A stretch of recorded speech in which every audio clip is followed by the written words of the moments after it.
Or maybe we weren't there. I have no idea. I can't remember. I just know I got beat for like 3 hours and it was the longest time ever. Post notification. There's a word right? Post notification? Notification.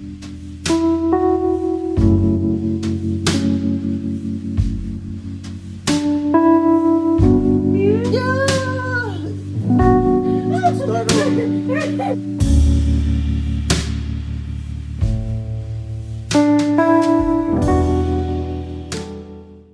Hey guys, welcome back to the channel. In today's video we will be discussing two things based off of two separate comments that was left in the comment section of two previous videos. But before we get into the video, let me go ahead and introduce myself. My name is Lizzy. For those of you who do not know, if you are new to the channel, welcome to the channel, and I really hope this channel finds you well. And if you are returning, thank you so much for checking out this video. Before we get into the video, you know what you have to do. Go ahead and subscribe. Go ahead and give this video a big thumbs up and share it so people can know what's going on. Without further ado, let's get into the video. We have 2 or 3 comments that were left on videos that I wanted to kind of just mention and touch on. 2 of the comments are extremely related to this video because that's what I'm doing the video on. But another comment was left and I felt like it was something that should have been a part of the woman of color hair video that I recorded a while back. And I really like that she mentioned this comment. So I'm probably gonna say your name wrong. If you are watching this, I don't even want to butcher it. I'm not even gonna say it, so I'm just gonna like leave it down right here below. She wrote, "I'm natural and my hair is extremely thick and it takes a lot of time to do." Girl, I know. She also said, "Do they allow females to wear a plain headscarf at night to protect the integrity of the hairstyle? Because I would not have time to redo my bun every single morning." So I just wanted to touch on that for a couple of seconds. I wrote to her. I responded back to her and pretty much to sum up what I was saying, because I know if you aren't in the military or you aren't really familiar with a lot of the military terms, my response to her could be coded. Like, it could look like you're reading code. So pretty much to answer that question, when I was in boot camp, they didn't allow us to wear specific things. It was, everyone had to be uniform, so it was all uniformity. But I did wear a headscarf. I wore like a bonnet like this. I don't know why my bonnet's in here, but I wore a bonnet that you can buy them from the store, but they can't tell you, oh, you can't buy that specific hair thing for your hair or whatnot. But the way boot camp goes is it's going to be, everything's fast paced, so you're going to have to get your body awake. When the RDCs walk in and tell you to wake up, you have to be the first person up so you can be able to snatch it off your head or take it off, however, depending on what hairstyle you have, so that you can be able to put it in your A and B drawer. Your A and B drawer is your own personal drawer. Is about, it's not big, but it's a bonnet. The material that it is, you can ball it up and stuff it in there.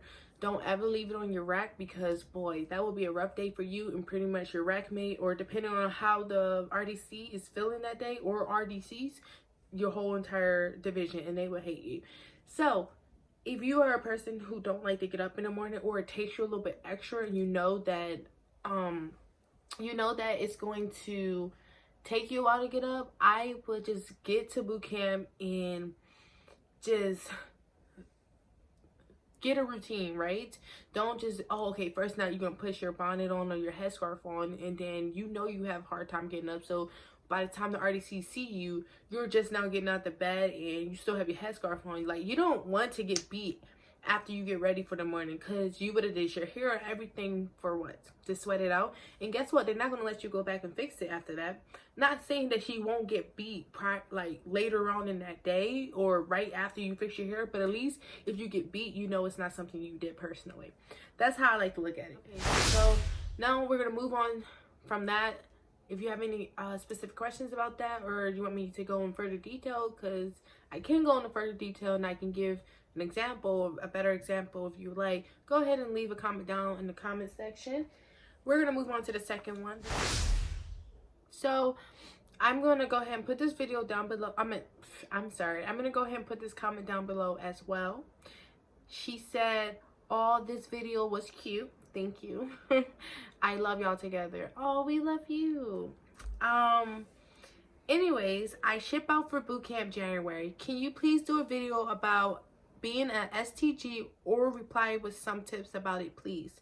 Also, what are some good leadership roles to volunteer for in boot camp? Before I touch on this, because this is how these two comments that were left is how I'm going to get into the video, let me tell you about another one that was posted. Another person said, Hi, can you make a video to help with rank and structure? STG, sonar ground technicians, right? So what I know about them, to answer your question, is that you're always on watch, you know, because when I still watched, I ran into them. I was very fortunate to meet some. And when you're getting qualified to get your ESWS, which is your surface warfare pin, right? Your enlisted surface warfare pin. Does this make sense? Okay. Sorry. When you get that, they're actually, you may not have to go to one. I went to one to get a signature for that specific section, but you may not be able to be fortunate to run into one because they're always busy. They're always on watch because their job is so important to the ship, if that makes sense. Like, if we're in the middle of the ocean, I want to say TGs and the FCs I found are really not really popular. They're really important. And the reason why I say that is because whenever I went into CDC, Combat Directive Center. But it's basically where, you know, I can't really tell you guys because I don't know if I can tell you guys this, and I don't want to chance it and end up getting in trouble or anything. But pretty much I went there, and that's where you stand and watch and stuff like that, and you'll see certain things. And I don't think you need a specific clearance, but you do, if that makes sense. You need some sort of clearance to be able to be in that room. So I definitely ran into some FCs in the STGs. So I can tell you that you guys will be working with the FCs. I don't know how often. I don't know if it's just every 10 minutes or once in a blue moon. I really couldn't answer that, but like I said, I can do research, and I can reach out to some people and kind of maybe interview different rates, like some of the different rates that you guys leave down below. I can interview a couple and see what they say. So hopefully I answered your question. I wasn't rambling on. Yeah. The other portion of your question, you said, what are some good leadership roles to volunteer for in boot camp? Great question, because I actually didn't touch on that in my Are You Ready for Boot Camp video. So great roles to volunteer for in boot camp. And I just want to put this disclaimer out there. Just because you volunteer doesn't mean that you're going to get it. But showing the initiative to go for a job will help you get it over someone who just sat there and didn't say anything. I highly recommend, and I really wish I would have put this in my other video. Like, oh my gosh, it's so important. I don't even understand why or how I skipped over it. If you have the opportunity to select a job or volunteer for a job in boot camp, oh my gosh, please do it. The fact of the matter is, that is your big grand chance. If you come into E1 or E2, that's your grand chance to go ahead and advance to E3. So that you're not stressing about trying to do it in A school. So obviously, yes, A school is another chance for you to advance, but why not do it in boot camp? You're already putting in hard work. Having a job is not going to make it less or harder. It's gonna just set you. It's going to divide you from your other members in your division. Not saying it's not, don't ever think you're better than them, but it's just going to set you aside. It's going to put you in a different spotlight. So for example, I was a laundry PO. I was secondary laundry PO. Yes, that was a thing 5 years ago when I was in boot camp. I don't know how it is now. Hopefully it's the same. So I didn't reap the benefits of, you know, advancement for being the LPO for being a laundry PO, but I reaped other benefits. So I didn't advance, but I was able to skip out on, I probably shouldn't say this because I don't want you guys' perspective or future RDCs to see this and be like, oh, that's what they were doing. But I gotta skip out on I'm supposed to be realistic with you, so I'm gonna tell you the reality. I was able to skip out on beatings, right? I remember one time I was about to step out and I heard drop, and I was like, oh no, let me go take some of these clothes out the dirty bag or out the clean bag and pretend like I'm still going through it or whatnot. So definitely did that. I was able to stay behind. So once I got the marching portion down to boot camp, because I was secondary laundry PO, I was able to stay behind and obviously not have to go march. And it's just so many different things. You get to leave the compartment as a laundry PO and go to the big laundry facility, so it kind of gives you a breath of fresh air from always being around the same people in your RDCs. You get to see new faces. Obviously you can't talk in the P way, but when you get to that laundry facility, I was able to talk with the primary laundry PO. And funny story, we actually enlisted together and came into boot camp together. So we met at the map station when we was about to ship off, and yeah, it was really, really fun. You got the laundry PO. That is my number one. I highly recommend it. Two jobs that I don't recommend. However, if you do it, the chances of you advancing is 100%. I just want you to know. But the chances of you losing that job and not keeping it the whole time in boot camp is like 100%. So bathroom PO. Oh my goodness, we got a, what is it? A merit point or whatnot. We got beat. I mean, we got beat for so long. After that, during that day, I didn't even think that I was gonna make it through boot camp because it was so hard that day, because I didn't know what was going on. 98% of the females didn't know what was going on. We were so shocked of why we was getting beat. So pretty much what happened was, I feel like this is like a story time. I'm sorry. So there was you got to keep everything. Remember I said uniformity. Everything has to be uniformity in the cabinet, whatever, the utility cabinet or whatever it's called, where the toilet paper is or the TP is and the brownies are. It can't be one hanging out. It can't be anything. If it's unused, it's unused. And so what they found was one of the inspectors was walking through the compartment, and you know, they just do random inspections. They don't have to tell you, hey, I'm walking through your compartment, get your people ready, because that defeats the purpose of boot camp. It's supposed to be non-stop surprises. So I freaking, you know, was doing my little thing. Everybody else doing their little thing. I don't know what we were doing, or maybe we weren't there. I have no idea. I can't remember. I just know I got beat for like 3 hours, and it was the longest time ever. But the TP, the toilet paper, was outside of the wrapper. The wrapper was nowhere to be found. And we were like, who would do that? So obviously, I think the BP, you got the BP, you got the recruit division like leader. I forgot what they're called. And then you got the secondary leader of the divisions. I don't know. I forgot. They're called RPOC and AROC, I think. AROC's the person who's saying, RPOC's the one that leads.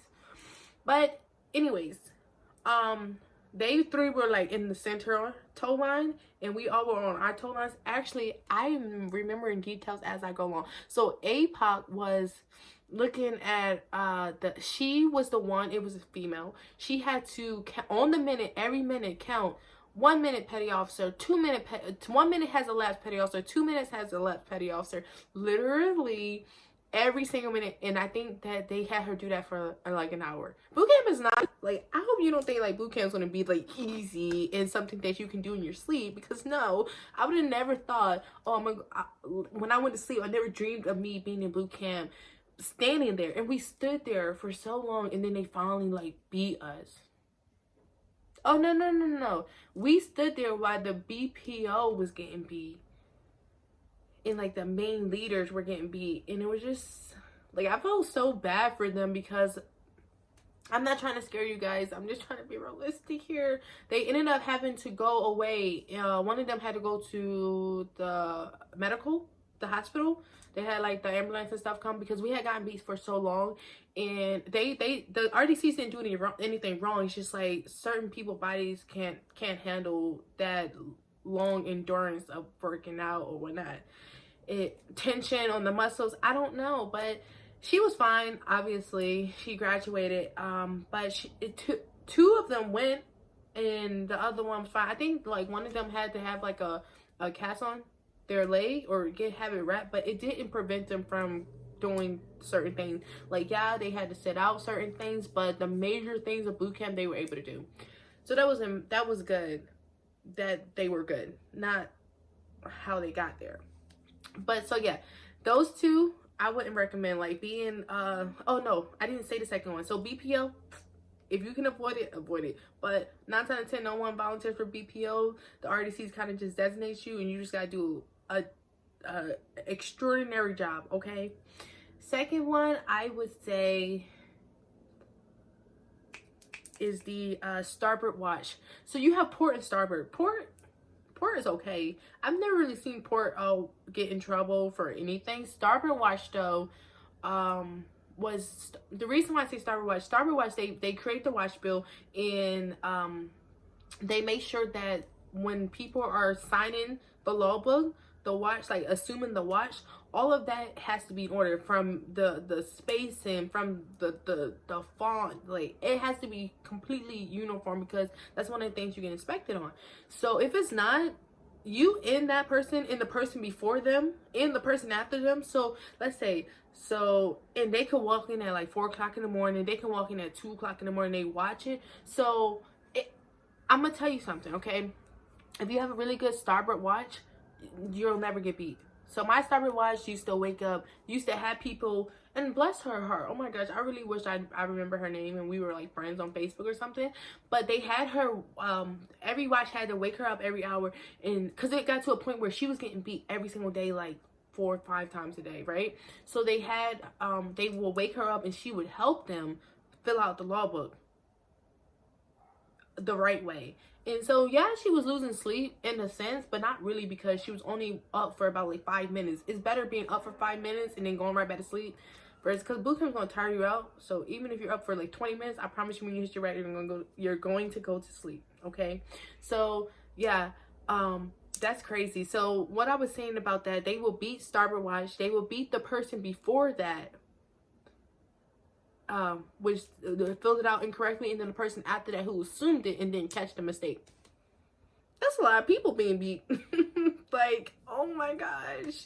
So those two I would not recommend. But laundry PO, top one. If you're AROC or APOC, those are very like, you just have to have a lot of patience, and you have to be really strong mentally, really strong. And then you have the Master Arms. I know people probably talk about road guards. Road guards isn't a boot camp position though. It's just 2 people that they'll designate. You might always be the road guard, but I mean, it looks good to be a road guard. Road guards are really cool in my opinion. Like, I don't know. I can't really think of all the boot camp jobs, but the video was supposed to be on the best ones. So I named the 2 best ones were MA. MA is very low key. That's why I say MA. Because MAs make sure everything's like the room is clear so that the division come in. You're advanced. Like, you can you move before anyone else. Pretty much, you check the scene out, and that's what inmates do in the military, anyway. So when it comes down to certain situations. So laundry PO, inmates, and port watch. Like I said, port watch never got in trouble. So if you can do that, do that. And A-Rock and APOC, they do have like cool duties. So if you have the opportunity to do that, I would do that. A-Rock, you need to know how to sing. I could be mixing up APOC and A-Rock, but one of them you need to know how to sing. So if you can sing and you don't get a hoarse throat or whatnot from singing or whatnot, you should definitely do it. Especially because we can't listen to music. We got to listen to music once a week, and I heard other divisions didn't allow them to listen to music. And so hearing them sing the freaking songs, the Navy songs, it's so beautiful, especially when someone really can sing. And it kind of just, I don't know, like, it's just uplifting. Especially if you like music as I do, then it will be fun. James P commented on the Are You Ready for Boot Camp video, and I just realized he could have been, or 9 times out of 10 he was referring to rank structure within boot camp, like the boot camp chain of command. So if you have the option to study before, like to Ayo Chan, you're leaving in January, right? So I would recommend you definitely start studying now. And I know the holidays are coming up and it's kind of easy to slack off, or you might have other commitments and obligations. But if you can commit 10-20 minutes to the learning the rank structure, I promise you, oh my gosh, I promise you, when you get to boot camp, that will not be a problem. Even visit your recruiting station. You should have a petty officer second class, a petty officer first class, and a chief petty officer there. Sometimes you might even have a senior chief petty officer there. It just depends on it depends on the Navy quotas for that specific command. So you might even have, we had a master chief through my recruiting station. When I was there one time, we had a master chief come. So master chief come in, and you could literally, don't be afraid, because you're still, and I want you guys to know, you guys are still civilians, right? So don't be afraid to talk to these military people, because I promise you, talking to these people in these titles, these rankings, are so much more hard, so much more challenging when you're in the military, because you don't want to come off disrespectful or anything like that, because then the UCMJ is applicable to you. When you're not in the military, it doesn't apply to you, because you're not wearing the uniform yet. So they can't really take your question any type of way, and if not, you can apologize without being penalized. That's how I look at it. I feel like in the military, a lot of people, if they feel like they're being disrespected or things like that, and that's not what you meant, it really just based off of how they want to proceed, whether they want to let it go or they want to counsel you or whatnot. Wait, hold on. You guys have found your way to the end of this video. Now, if this video was helpful to you, go ahead and like this video. That means give this video a big thumbs up. Go ahead and share this video with your friends, family, mama, daddy, sister, cousin, dog, cat, anybody who you think can benefit from this video, regardless if they're going to join, they've been thinking about joining, or they know someone that can benefit from it because they're going to join and whatnot. Go ahead and share this video. Go ahead and subscribe. Most importantly, subscribe by pressing that red little box. Turn on your post notifications so you get notified when we post a video, and I will see you guys in the next video. Bye. Post notifications. There's a word. Post notifications? Notification.